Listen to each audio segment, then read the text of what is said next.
Transporte de oxígeno en la sangre arterial. Aproximadamente el 98% de la sangre que entra a la aurícula izquierda desde los pulmones acaba de atravesar los capilares alveolares y se ha oxigenado hasta una presión parcial de oxígeno de aproximadamente 104 milímetros de mercurio. Otro 2% de la sangre ha pasado desde la aorta a través de la circulación bronquial que vasculariza principalmente los tejidos profundos de los pulmones y no está expuesta al aire pulmonar. Este flujo sanguíneo se denomina flujo de derivación, lo que significa que la sangre se deriva y no atraviesa zonas de intercambio gaseoso. La sangre se deriva, no atraviesa zonas de intercambio gaseoso. Cuando sale de los pulmones, la presión parcial de oxígeno de la sangre que pasa por la derivación es aproximadamente a la de la sangre venosa sistémica normal, de aproximadamente 40 milímetros de mercurio.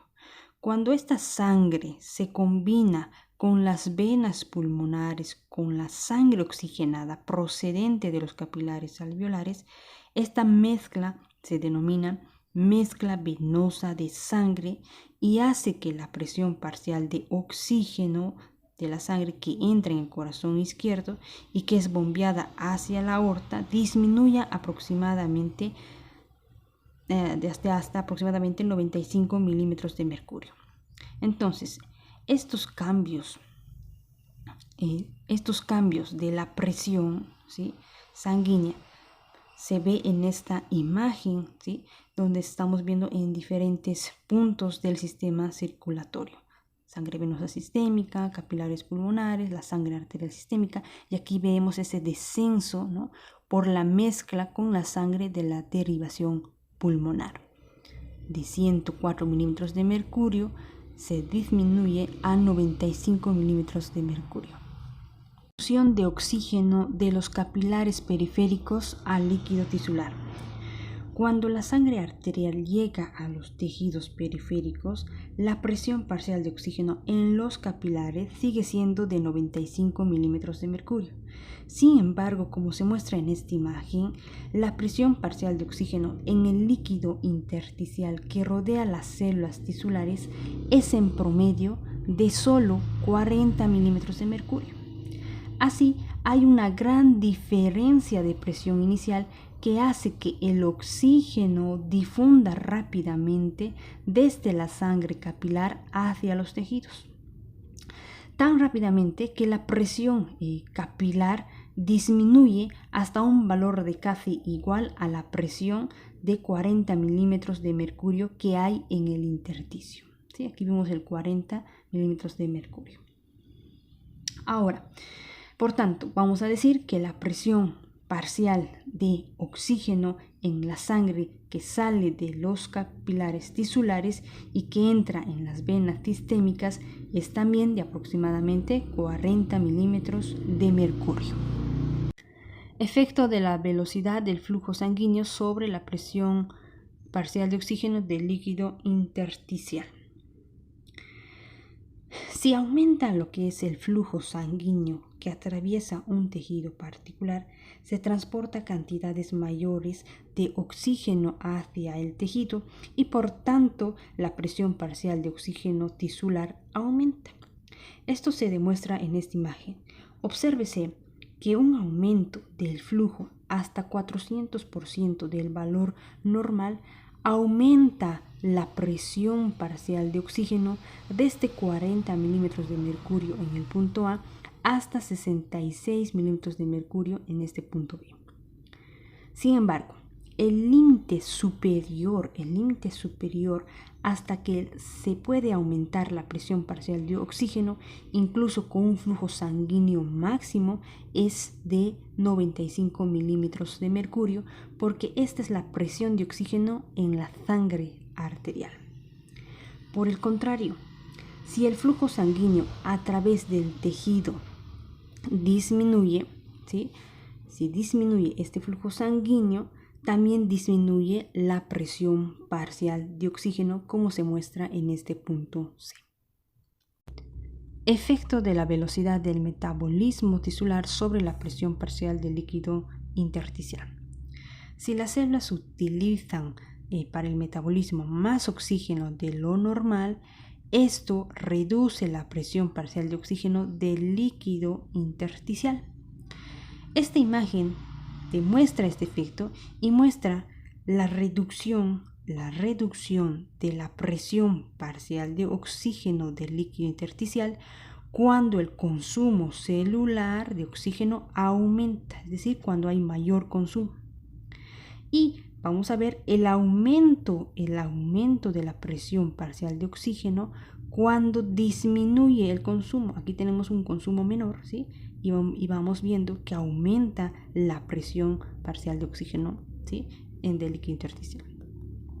En respuesta, decimos que la presión parcial de oxígeno tisular, el que está aquí, está determinado por un equilibrio entre la velocidad de transporte de oxígeno en la sangre hacia los tejidos y 2, la velocidad a la que los tejidos utilizan, ¿sí?, el oxígeno. Difusión de oxígeno de los capilares periféricos a las células de los tejidos. El oxígeno está siendo utilizado siempre por las células. Por tanto, la presión parcial intracelular de oxígeno de las células de los tejidos periféricos siempre es más baja que la presión parcial de oxígeno de los capilares periféricos. Además, en muchos casos hay una distancia física considerable entre los capilares y las células. Por tanto, la presión intracelular normal varía de un valor tan bajo como 5 milímetros de mercurio hasta un valor tan alto como 40 milímetros de mercurio, y en promedio, mediante medición directa en animales inferiores, es de 23 milímetros de mercurio.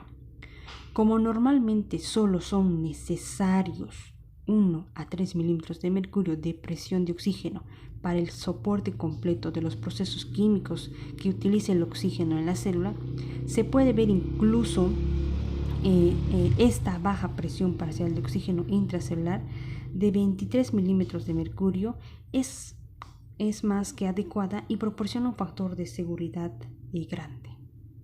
Difusión de dióxido de carbono de las células de los tejidos periféricos a los capilares pulmonares a los alvéolos. Cuando las células utilizan el oxígeno, prácticamente todo se convierte en dióxido de carbono y esto aumenta la presión parcial de dióxido de carbono intracelular. Debido a esta elevada presión parcial de dióxido de carbono de las células tisulares, el dióxido de carbono difunde desde la célula hacia los capilares tisulares y después es transportado por la sangre hacia los pulmones. En los pulmones difunden desde los capilares pulmonares hacia los alvéolos y luego es expirado, ¿sí? Así, en todos los puntos de la cadena de transporte de gases del dióxido de carbono difunden a una dirección exactamente opuesta a la difusión del oxígeno, ¿sí? Sin embargo, hay una diferencia importante entre la difusión de dióxido de carbono y el oxígeno.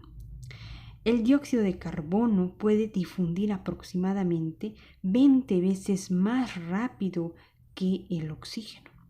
Por tanto, las diferencias de presión necesarias para producir la difusión de dióxido de carbono son en todos los casos mucho menores que las diferencias de presión necesarias para producir la difusión de oxígeno. Las presiones del dióxido de carbono son aproximadamente las siguientes. Entonces, las presiones del dióxido de carbono son aproximadamente las siguientes. 1. La presión parcial de dióxido de carbono intracelular de 46 milímetros de mercurio. La presión parcial de dióxido de carbono intersticial de 45 milímetros de mercurio. Así, hay una diferencia de presión de solo 1 milímetro de mercurio, como se muestra en esta imagen. 2. La presión parcial de dióxido de carbono de la sangre arterial que entra en los tejidos, ¿sí?, es de 40 milímetros de mercurio y la presión parcial de dióxido de carbono de la sangre venosa que sale de los tejidos es de 45 milímetros de mercurio.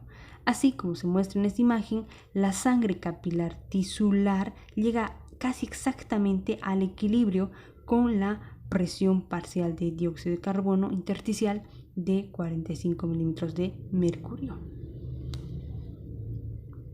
Número 3.